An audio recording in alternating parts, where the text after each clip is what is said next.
Hey, this is Bill Hershey from Livestream Business Services, livestreambusiness.com. And today I'd like to share with you a subject that I haven't seen anybody talk about in the business world. And I think it's actually really important.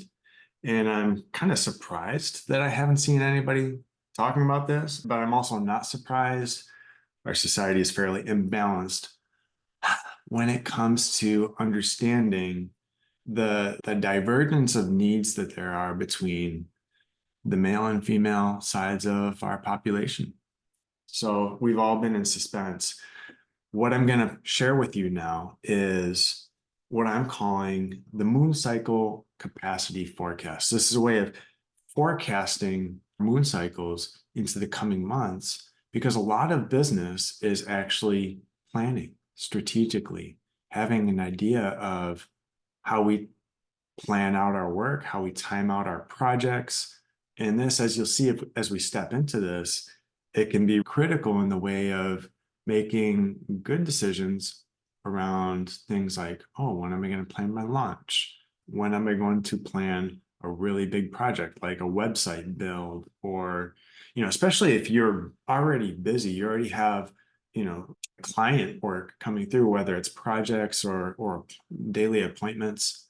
If you're having to take on work on top of that daily work, that's going to be a weight on your capacity. So we want to be able to see forward. We want to be able to look ahead. That's what a forecast does, to understand, where the optimal timing for some of these activities may be. So let's go ahead and jump in. This is the template. If you reach out to me again, info@livestreambusiness.com, shoot me an email and I will gladly share with you this template.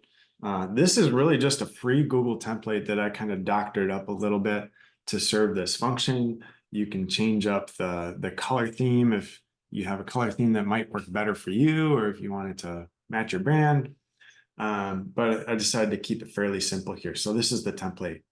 And what you're going to see here is, I haven't filled out the whole thing. I just did 3 months.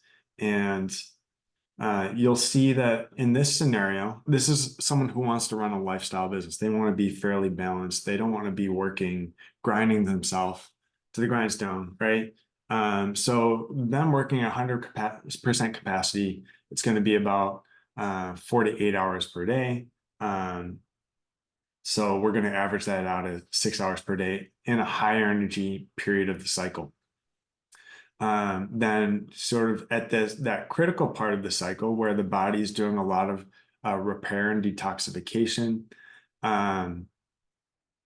we're just going to say, we may only be good for 0 to 1 hours. It might just be doing really light basic work like checking emails.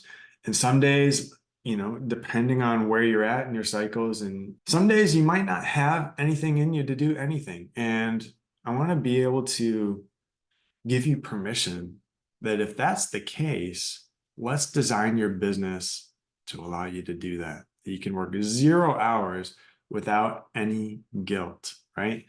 So we're just saying, an average of work, it may not be that for every single day of the cycle. Some days might be more, some may be less. Let's just say 0 to 1 hours for those days.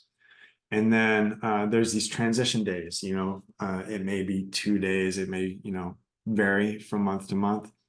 But let's just say for those, we're at 50% capacity. And we're going to say, 0 to 6 hours per day, depending on what's going on. Let's average that out to 3 hours per day. All right. So now when we look over at the calendar, we're seeing in April, we're coming into a high energy period where we're not going to go into our next cycle until May. Let's see, being part of May, and then a couple transition days, then full on for about 5 days, and then a couple transition days. And this is where you'll need to really craft it because you're going to be the person who knows your rhythms the best, right? And sometimes it's difficult to predict. I can imagine and understand that. And in this column here next to each month, you're going to see a sum where I just manually added up. Like I do mental math, but you could use your little calculator and just kind of add up. Okay, so this is really cool. You're going to be able to see what your production capacity is based on these weeks. And yeah, of course, I'm not counting Saturday and Sunday. You're welcome to work on Saturday and Sunday, of course. I often do at least a little bit on those days as an entrepreneur, but you can figure that out for yourself. So this capacity production hours is based on these days. So of course, just to break it down for you, I'm assuming that this Monday is going to be about 3 hours. Remember, we said average 0.5 hours per day. It's 0 to 1 hours per day during the really heavy part of the cycle.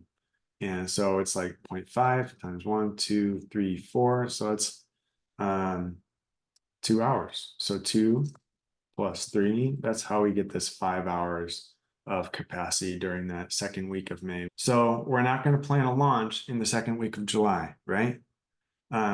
We might plan it for the third week or the fourth week.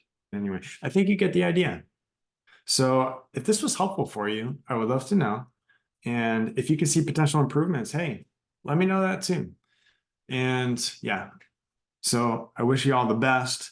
And gosh, maybe I'll just jump on the soapbox before I end the video and just say, gosh, our society is just really out of balance. I think we can all see that. I think most of us in the integrative and holistic health world would agree. I think part of this is coming to a better understanding across both genders of what, it's like 50% of our population is female. Like, wouldn't it make sense for males to have a little more understanding and maybe compassion for what women have to endure during that time?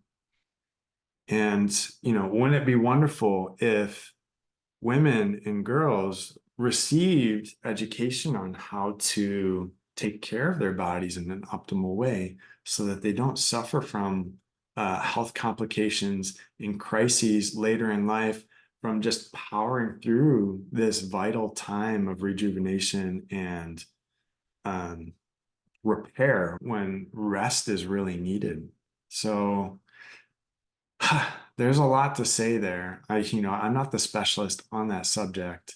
I put my vote in here that I think it's worth bringing our collective attention to it. And perhaps even, in the business world, we can be a little bit more flexible and strategic in designing not just our small businesses, but perhaps we can even begin to design how we conduct business as a norm in our society to accommodate some of these needs. I would love to know what you think. And yeah, maybe we can start up a little discussion here. At any rate, enjoy for now. See you in the next episode.